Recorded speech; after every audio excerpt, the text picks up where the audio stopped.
নমস্কাৰ, মই জুনতপ্ন সকলোকে মোৰ অন্য এটি ভিডিঅ'লৈ স্বাগতম জনাইছো।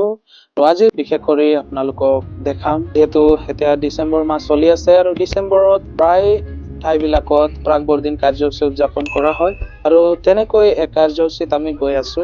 এয়া অনুষ্ঠিত কৰিছে জিএল চাৰ্চ মাৰ্গেটা পেৰিছে আৰু তালপাথাৰ নামৰ ঠাইত এই কাৰ্যসূচীটি ৰখা হৈছে আৰু তালৈকে আমি বাদ্যযন্ত্ৰ বজাবৰ কাৰণে গৈছো আৰু আমি সেই স্থান বলৈ হৈছো আৰু এই স্থানটো আমি পাম এতিয়া। আৰু এয়া সেই জাগা হয় যত নেকি আজি গোটেই দিন কাৰ্যসূচী কৰা হ'ব। এতিয়ালৈকে কোনো অহা নাই, আমি ফাৰ্ষ্ট না ছেকেণ্ড হয় চাগে, ছেকেণ্ড আমি আহিছো আৰু এয়া আহি পোৱাৰ লগে লগে আমাক গৰম পানীৰ যোগান ধৰিলে স্থানীয় লোকসকলে আৰু তাৰ পিছতে আমি নিজৰ বাদ্যযন্ত্ৰবিলাক আমি সেটিং কৰিলো আৰু এয়া আমাৰ অৰুণ দা, তেখেতে গিটাৰ টিউন কৰি আছে আৰু এই আমাৰ ৱলচান ভাই, তেওঁ ব্লগ বনাই আছে। এই আমাৰ সেইদিনাখনৰ মিউজিক গ্ৰুপ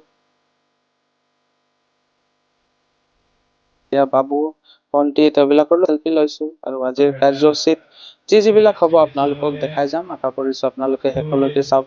আৰু আজিৰ কাৰ্যসূচীত প্ৰাক বৰদিনৰ উপলক্ষে নৃত্য গীতৰ অনুষ্ঠান হৈ গ'ল, লগতে প্ৰভুৰ বাক্য, আজি প্ৰাক বৰদিনৰ যি মূল উদ্দেশ্য বা বৰদিনৰ উদ্দেশ্য ব্যাখ্যা অটল অৰিয়া দেৱতে ক'লে আৰু বিভিন্ন নৃত্য গীত কাৰ্যসূচীবিলাক আছিলে আৰু শেষৰ ফালে আপোনালোকক দেখাম কিছুমান ইণ্টাৰেষ্টিং ফুটেজ, আপোনালোকে শেষলৈকে চাবলৈ নাপাহৰিব।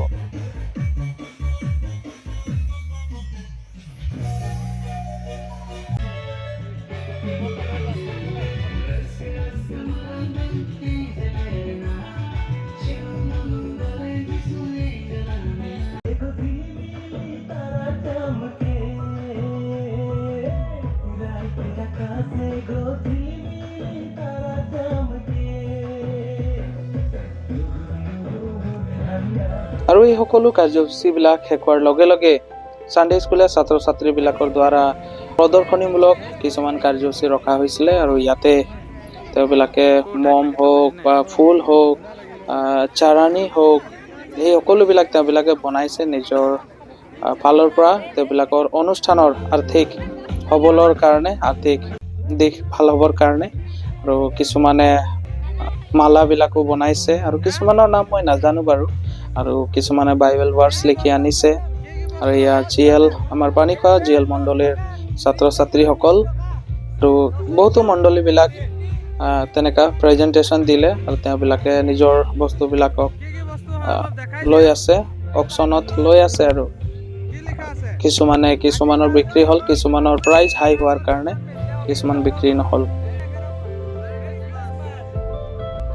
এইবিলাক সৰু সৰু ল'ৰা ছোৱালীবিলাকো আহিছে সানডে স্কুলীয়া, তেওঁবিলাকে অশেষ কষ্ট কৰিছে, আপোনালোকে চাই কেনে পাইছে জনাব। আৰু এনেকৈ ঘূৰোতে লগ পাই গ'লো ৰবাৰ্ট আৰু তেওঁৰ লগৰবিলাকক আৰু তাৰপিছতে এয়া প্ৰমোদ, প্ৰাঞ্জল, মালাবাই, তেওঁসকলকো লগ কৰিবৰ কাৰণে এটা সময় পালোঁ। আৰু যদিও একেলগতে গৈছিলোঁ কিন্তু আমাৰ কামবিলাক বেলেগ বেলেগ হোৱাৰ কাৰণে লগ নাপালোঁ আৰু শেষত সকলোৱে কেৰল নাছিলে আৰু কাৰ্যসূচীটি শেষ হ'ল।